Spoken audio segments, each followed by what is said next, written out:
नमस्कार मित्रों, so sweet kitchen में आप सभी का हार्दिक स्वागत है। जहां हम बनाते हैं पारंपरिक व्यंजन बिल्कुल पारंपरिक पद्धति से। श्रावण के महीने में शुक्ल पक्ष की तृतीया को राजस्थान में हरियाली तीज कहा जाता है। इस दिन सभी सुहागनें अपने अखंड सौभाग्य के लिए व्रत करती है। इससे एक दिन पहले तीज का सिंजारा होता है, जिसमें रबड़ी के घेवर खास होते हैं पकवान में। जयपुर में तो ये विशेष तौर पर होते हैं और अब तो सभी जगह होते हैं। तो रबड़ी के घेवर आज हम भी बनाएंगे मेरे चाचा जी मनोज पंचायरे जी की रेसिपी से। अब हलवाई का तो सीधा 1 किलो का प्रमाण होता है, पर यहाँ मैंने 250 ग्राम मैदा लिया है, 12 ग्राम बेसन लिया है, 12 ग्राम आटा लिया है। अगर आप मेजरिंग कप से लें तो ये जो केक के मेजरिंग कप होते हैं, इससे 1.5 कप मैंने मैदा लिया है। और जो टेबल स्पून होता है उससे 2 टेबल स्पून बेसन और 2 टेबल स्पून ही आटा लिया है। अब मैदे में बेसन और आटा दोनों मिक्स कर देंगे। आपने शायद ये चीज़ कहीं नहीं देखी होगी, ये रेसिपी। तो अब इसमें सिर्फ 1 चिमटी नमक डालेंगे, इससे मीठे का स्वाद और बढ़ जाता है। तब इसे मिक्स कर लें, एक बार चाहे तो छान भी लें। अब मैंने यहाँ वज़न करके 63 ग्राम जितना घी लिया है और मेजरिंग कप से 1/4 कप भर के घी है, और इसे 10 मिनट मैंने फ्रिज में रख दिया था, जिससे घी थोड़ा सा जम गया है। अब इस घी को निकाल देना है एक बड़ी थाली में। बड़ी थाली इसलिए ली है क्योंकि आगे हम घोल इसी में बनाने वाले हैं।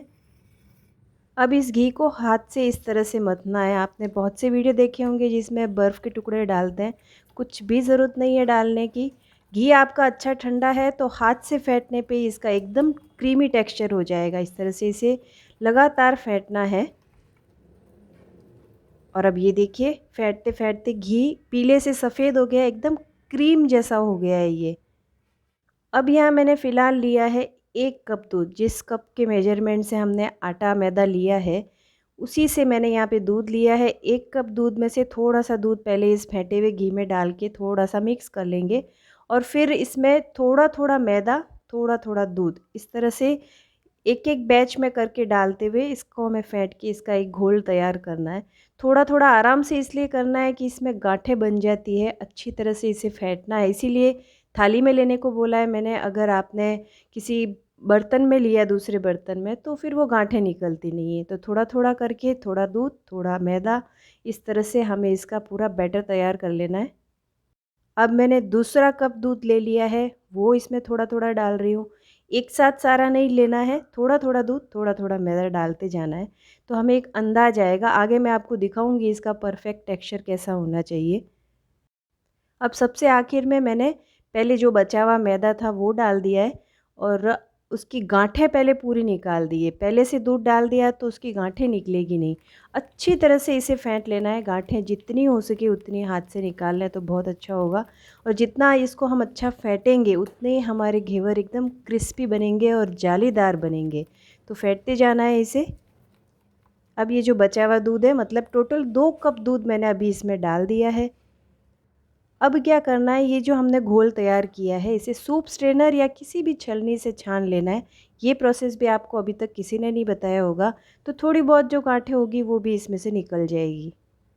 अब मैंने आधा कप दूध और लिया है, 2 कप पहले डाल दिया था, आधा कप दूध और लिया है और इसे मैं मिक्स कर रही हूँ। तो ये जो आधा कप लिया, थोड़ा थोड़ा करके आधा कप पूरा इसमें डाल दिया है और इसे अच्छी तरह से फेंट रही हूँ मैं। मेजरमेंट सारे आपको डिस्क्रिप्शन बॉक्स में मिल जाएंगे परफेक्ट, वो आप चेक कीजिएगा। अब ये देखिए, इसमें मुझे थोड़ी दूध की खिंचाई और लग रही है, तो मैंने और आधा कप दूध लिया है, मतलब 2.5 कप पहले डाल दिया और आधा कप लिया है, और इसे अच्छी तरह से मिक्स करना है थोड़ा थोड़ा डाल के। एकदम से सारा नहीं डालना है। वैसे तो मैदा और आटे की क्वालिटी पे डिपेंड करता है कि दूध कितना लगेगा, लेकिन मैंने जैसे यहाँ पे 1.5 कप मैदा, 2 टेबलस्पून बेसन, 2 टेबलस्पून ही आटा लिया था, तो उसमें मेरा टोटल 3 कप और 1/4 कप जितना दूध लग गया है। तो ये जो घोल की कंसिस्टेंसी है ये ऐसी तैयार होती है उससे। तो ये घोल की कंसिस्टेंसी कैसी होनी चाहिए कि जब हम दूध को रड़ाते हैं रबड़ी के लिए, उस वक्त कैसा होता है घोल, कुछ उस तरह का चाहिए। ये देखिए, मैं आपको दिखा देती हूँ। तो डिस्क्रिप्शन बॉक्स में आप इसके सारे इंग्रेडिएंट्स के मेजरमेंट एक बार ज़रूर चेक कर लीजिएगा। ये देखिए परफेक्ट है। घेवर तलने के लिए मैंने 300 ग्राम जितना घी गर्म होने रखा है, और उसमें से 2 से 3 चम्मच कटोरी में निकाला है। क्यों निकाला है वो आगे बताऊंगी। घी एकदम गर्म चाहिए, गैस की आंच बिल्कुल तेज़ चाहिए, और चम्मच में लेके थोड़ा थोड़ा करके इस तरह से हमें बैटर डालना है। आप देख सकते हैं बैटर डालते ही झाग आ रहे हैं ऊपर, इसलिए आपको बर्तन का आधा ही घी लेना है, मतलब आप जितना घी ले रहे हैं उस हिसाब से आपको बर्तन लेना है कि आधा भरे बर्तन घी से। गैस की आंच तेज़ रहेगी और थोड़ा थोड़ा करके बैटर डालेंगे। जैसे थोड़े से झाग होना कम होंगे कि उसमें फिर से थोड़ा सा बैटर डालते जाएंगे। तो इस तरह से एक धार डाली जाए और बीचों बीच डाला जाए तो घेवर एकदम परफेक्ट हलवाई स्टाइल बनेंगे। अगर आप वीडियो स्किप किए बिना अच्छी तरह से देखेंगे पूरा तो आपको ज़रूर समझ में आ जाएगा घेवर कैसे बनाना है। अब मैंने एक लकड़ी का चम्मच ले लिया और उसकी पिछली साइड से इसमें बीच में इसमें थोड़ा सा कर रही हूँ, घुमा रही हूँ इसको, ताकि बीच में जो छेद होता है ना घेवर का वो बनेगा। अब जब झाग कम हो गए हैं तो थोड़ा सा बैटर मैं इसमें और डाल रही हूँ। तो एक घेवर बनाने में करीब आधा कप बैटर मुझे लगा है, तब उसका मेरा एक घेवर बना है। घेवर की थिकनेस कितनी चाहिए उस हिसाब से बैटर डालना होता है। तो ये तो एक दो बार आप बनाएंगे तो आपको अंदाज़ आ जाएगा कि कितना होना चाहिए। एक घेवर में ही आपको अंदाज़ आ जाएगा। मैंने यहाँ पे एक घेवर को बनाने में करीब आधा कप जितना बैटर डाल दिया है। ये बस अब थोड़ा सा इसमें मैं बैटर और डाल रही हूँ और घेवर एक तैयार हो जाएगा। अब जो हमने घी रखा था बाजू में गरम घी, वो इसमें ऊपर से डालना है। ये टिप मेरे चाचा जी मनोज पंचारे जी ने दी थी। इस तरह से करने से ऊपर से भी घेवर हमारा अच्छे से सिक जाता है। ऊपर से घी डालने के बाद अब एक चम्मच की सहायता से बिल्कुल सावधानी से इसके किनारे छुड़ाना है। यहाँ बहुत ध्यान रखना है, घेवर बहुत ही डेलिकेट होता है। थोड़ी भी आपने जल्दबाजी की तो आपका घेवर टूट के घी में ही बिखर जाएगा। घेवर बनाते वक्त बच्चे किचन में आसपास नहीं हो, इस चीज़ का ध्यान रखें। और ये बहुत ही पेशेंस का काम है, तो आप जब बिल्कुल फ्री हो तभी घेवर बनाना हाथ में लें। अब इसे धीरे से मैं लकड़ी के चम्मच से उठा के झारे पे रख रही हूँ, जिससे एक्स्ट्रा घी इसी में निथर जाएगा। अब अगर चम्मच से किसी को नहीं जमता है तो ये एक मेरे पास बॉटल है, इसके ढक्कन पे मैंने इस तरह से छेद कर दिया है और इस बॉटल में भर के इससे भी हम घेवर बना सकते हैं। आगे दिखाती हूँ कैसे।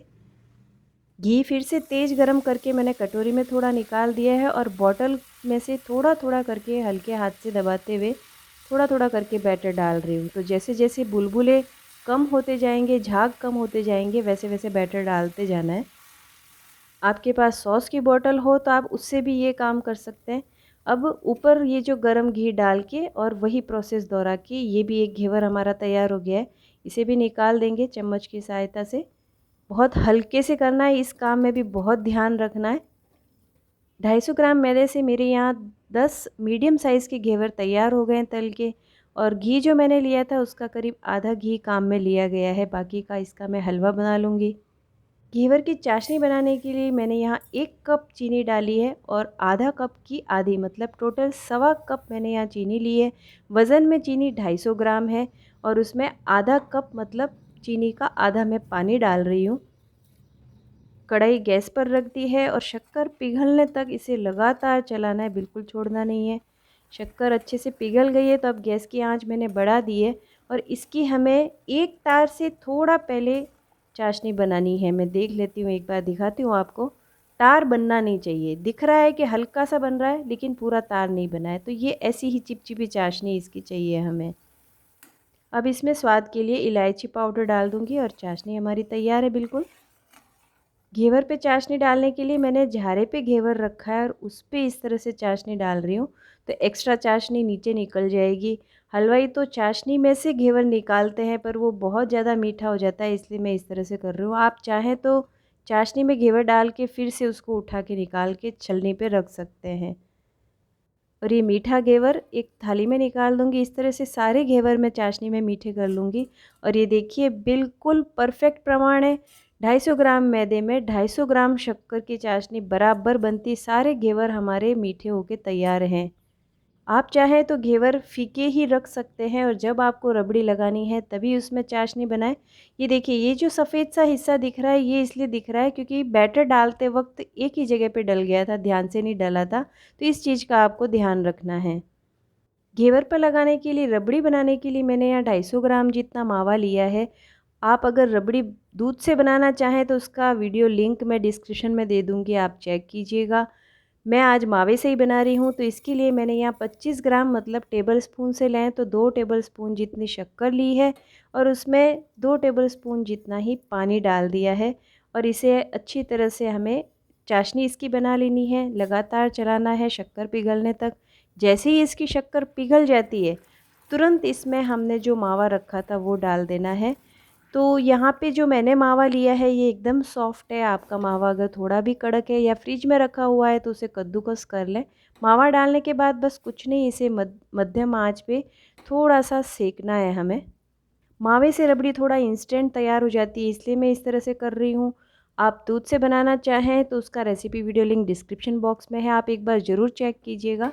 अब इसमें स्वाद और रंग के लिए मैंने केसर का पाउडर पानी में भिगो के रखा था वो डाल दिया है, थोड़ा सा इलायची पाउडर डाल दिया है और अब बस कुछ नहीं, इसे हमें थोड़ा सा पकाना है। इसमें बुलबुले उठने लग जाएंगे।